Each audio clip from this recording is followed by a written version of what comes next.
Aos amados irmãos que assistem esse vídeo, a graça e a paz de nosso Deus e Pai e de nosso Senhor Jesus Cristo esteja presente na sua vida, esteja presente também na vida de sua família. Eu espero que você esteja bem, eu espero que você tenha uma semana abençoada. Bom, esse mês de outubro nós vamos estudar a carta de Paulo aos Filipenses e futuramente também Colossenses e outras cartas interessantes para entendermos melhor o contexto das cartas. Lembrando que nós não vamos trazer nenhuma informação de fora da Bíblia. Vamos trazer apenas Bíblia na Bíblia para compreender os ensinamentos de Paulo para a igreja. E hoje vamos estudar o capítulo 1. Vamos ver o que essa maravilhosa carta tem a nos ensinar. Bom, como estamos estudando Filipenses capítulo 1, eu não vou ficar repetindo todo o slide, Filipenses capítulo 1, não. Vamos colocar só os versículos e você já sabe que todo esse nosso estudo é de Filipenses 1 ou 1. Versículos 1, 2 e 3 dizem assim: Paulo e Timóteo, servos de Jesus Cristo, a todos os santos em Cristo Jesus, que estão em Filipos, com os bispos e diáconos. Graça a vós e paz da parte de Deus nosso Pai e da parte do Senhor Jesus Cristo. Dou graça ao meu Deus todas as vezes que me lembro de vós. Aqui Paulo está se apresentando, lembrando que ele está com Timóteo. Interessante que na carta de Paulo de Filipenses, Paulo não chama Jesus de Deus. Algo muito interessante a ser lembrado. Ele diz que Deus somente é o Pai e que Cristo é o nosso Senhor e também Salvador, pelo meio pelo qual estamos sendo salvos ou fomos salvos. Versículos 4 a 6. Fazendo sempre com alegria oração por vós em todas as minhas súplicas, pela vossa cooperação no Evangelho, desde o primeiro dia até agora, tendo por certo isso mesmo, que aquele em que vós começou a boa obra a aperfeiçoará até o dia de Jesus Cristo. Aqui Paulo está dizendo que ele ora pelos irmãos com muita alegria, porque os irmãos ajudam tanto Paulo também quanto a Timóteo, e eles cooperam muito por isso. E Paulo também diz que aquele que começou a boa obra será aperfeiçoado. Ou seja, quando nós temos uma obra, quando nós pregamos, fazemos algo para Cristo, Cristo nos aperfeiçoa aquele dom até a sua vinda, tá bom? Ou até chegar a nossa hora, certo? Vamos continuar. Versículos 7, 8 e 9 dizem assim: Como tenho por justo sentir isso de vós todos, porque vos retenho em meu coração, pois todos vós fostes participantes da minha graça, tanto nas minhas prisões como na minha defesa e confirmação do Evangelho. O que é que Paulo está dizendo? Que os Filipos, ou os filipenses, eles estão com Paulo na hora de defender ele, até mesmo quando Paulo se sente preso. Eles sentem a mesma dor que Paulo. E isso confirma o Evangelho de amar ao próximo, ter empatia e dentre outros. Versículo 8.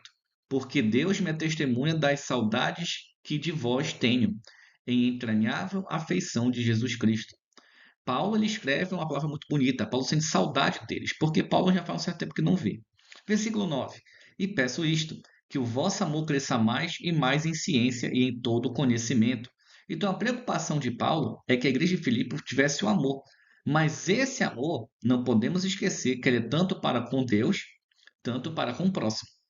Tá? Então, e também em ciência e em conhecimento. Ou seja, todas as vertentes da Bíblia e tudo aquilo que é ensinado. Versículos 10, 11 e 12. Para que aproveis as coisas excelentes, para que sejais sinceros e sem escândalos algum até o dia de Cristo. Sabe por que hoje a igreja tem escândalo? Porque elas não têm amor, porque elas não têm o real evangelho. É isso que as pessoas não entenderam. Quando temos o real evangelho, não geramos escândalos. Não geramos. Por quê? Porque Cristo está em nós. E muitas pessoas não entendem. Por que que hoje a igreja cristã está cheia de escândalo? Porque lá tem tudo menos Cristo, menos Deus. Tem corrupção, tem adultério, tem desvio de dinheiro, tem caixa 2, tem perseguição, tem panelinha e outras coisas que a gente nem imagina. Né? Tem algumas denominações religiosas, principalmente lá em São Paulo, que infelizmente teve desvio de milhões.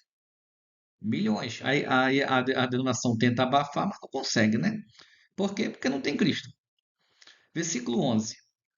Cheio dos frutos de justiça, que são por Jesus Cristo, para a glória e louvor de Deus. Os frutos da justiça é o fruto do Espírito. Ou seja, Cristo nos dá o seu fruto através do seu Espírito. Quando lemos Efésios, vamos entender melhor essa colocação. E o versículo 12. E quero, irmãos, que saibais que as coisas que me aconteceram contribuíram para o maior proveito do Evangelho. O que significa isso? Quando Paulo é perseguido, mais o Evangelho é pregado. O que Paulo está dizendo? Que quando nós, os verdadeiros pregadores, somos perseguidos, quanto mais persegue, mais Deus mostra quem está errado e mais Deus mostra quem está certo. Isso é muito impressionante. É muito impressionante. Por isso que eu não reclamo quando me persegue. Não fico meio chateado, né, pela pessoa se dizer de Deus, mas não é. Mas quando isso acontece, o evangelho é pregado. Porque todo mundo percebe os frutos. Versículos 13, 14 e 15. De maneira que as minhas prisões em Cristo foram manifestas por toda a guarda pretoriana e por todos os demais lugares. O que é prisões em Cristo? A pessoa ser presa pelo nome de Cristo, ou a pessoa deixar de fazer alguma coisa errada por amor a Jesus Cristo também. Tá? Versículo 14. E muitos dos irmãos no Senhor, tomando ânimo com as minhas prisões, ousam falar a palavra mais confiadamente, sem temor. Agora Paulo está explicando o real contexto, que realmente é prisão de ser preso mesmo. E quando isso acontece, quanto mais Paulo é perseguido, mais as pessoas pregam. Por quê? Quanto mais a perseguição acontece, mais ele está com a verdade. Irmãos, ninguém é perseguido por pregar a mentira. Ninguém é perseguido a ponto de ser difamado e caluniado. Mas os verdadeiros pregadores, assim como Jesus Cristo, ele foi difamado. Caluniaram ele com falso testemunho. Então nós temos que entender esse contexto. Versículo 15. Verdade é que também alguns pregam Cristo por inveja e porfia, mas outros de boa vontade. Isso aqui é interessante. Existem pessoas que vão pregar Cristo nas igrejas, nos ônibus, onde for, por inveja da outra pessoa que prega. E às vezes ele prega para causar confusão, às vezes ele prega para fazer aquela panelinha dele. E outros pregam por boa vontade. Bom, eu prego por boa vontade. Né? Eu falo de mim, conheço a minha vida, cada um conhece a sua vida. Tá? E é muito interessante essa colocação. Paulo ele explica isso. Se naquela época já tinha isso, imagine hoje. Né? Versículos 16, 17 e 18. Uns, na verdade, anunciam Cristo por contenção, não puramente julgando acrescentar aflição às minhas prisões, mas outros por amor, sabendo que fui posto para a defesa do Evangelho. Interessante, aqui Paulo lhe abre mais esse contexto, né? Olha, alguns pregam simplesmente por, como é que eu posso dizer? Que eles querem acrescentar mais na punição. Olha, eu estou pregando porque Paulo mandou, estou pregando, entendeu? Aí tem pessoas que pregam o Evangelho para prejudicar outras. Isso aqui é uma coisa que não tem noção, né? É difícil acreditar numa coisa dessa. E Paulo está dizendo no versículo 17 que outros pregam por amor, por causa de Paulo. Então o exemplo de Paulo é muito grande. Nosso exemplo é Cristo, claro, mas Paulo dá um exemplo também muito bom aqui. Versículo 18. Mas que importa? Contanto que Cristo seja anunciado de toda maneira ou com fingimento em verdade, nisto me alegro ou regozijo. Me regozijarei ainda, claro. O importante é que Cristo seja pregado. Se o cara quer fazer alguma coisa de bom, de ruim, aparecer pregando a verdade, eu também não vejo problema. Não. Eu não vejo problema. O importante é que Cristo seja pregado. As pedras clamarão. Eu já vi ateus falando de Cristo, pregando de Cristo no programa, né, em shows, em podcasts, em stand-up. E aí? Se eles acham, eles nem sabem que estão pregando o evangelho. Não sei por que estão pregando, mas é interessante, né, a gente ver isso. Versículos 19, 20 e 21. Porque sei que disto me resultará salvação, pela vossa oração e pelo socorro do Espírito de Jesus Cristo. Interessante isso aqui. O Espírito Santo, ele é o Espírito de Jesus Cristo. Ele não é uma terceira pessoa. Por isso que Paulo coloca anteriormente o quê? Os frutos dados por Jesus Cristo. Quem é o do fruto? O Espírito Santo. E aqui diz que o Espírito Santo é o Espírito de Jesus Cristo. Então não tem três, são dois. O Pai, o Filho, são dois, um único Deus. E Jesus Cristo, nosso Senhor e Salvador. E o Espírito Santo é o Espírito de Jesus Cristo, que diz Efésios 2,15. Né? Que Deus nos deu o Espírito do seu Filho. Impressionante. Versículo 20. Segundo a minha intensa expectação e esperança de que em nada serei confundido, antes com toda confiança. Cristo será, tanto agora como sempre, engrandecido no meu corpo, seja pela vida, seja pela morte. Será que nós temos essa confiança, irmãos? Isso aqui é algo maravilhoso. Cristo, olha só, isso é pesado. Cristo é engrandecido pelo corpo de Paulo, por todas as ações, pensamentos e falas de Paulo. Infelizmente, hoje, muitos cristãos não têm essa visão. Eu sou professor. Já tive alunos, filho de pastores, falando palavrão na minha sala de aula. E eu não vou recitar esses palavrões. Eu já vi cristão me falando cada coisa que eu falei, meu Deus do céu. Eu fico aterrorizado. Eu fico triste. Porque ele está na igreja, ele está assistindo o culto, mas como Jesus fala, ele não conhece o Pai nem a mim. Infelizmente, há pessoas assim, em todas as denominações religiosas, porque não tiveram aquele encontro com Cristo. Está na igreja não sei quantos anos, nasceram na igreja, mas não conhecem a Cristo. 21. Porque para mim o viver é Cristo e morrer é ganho. Sabe por que Paulo falou isso?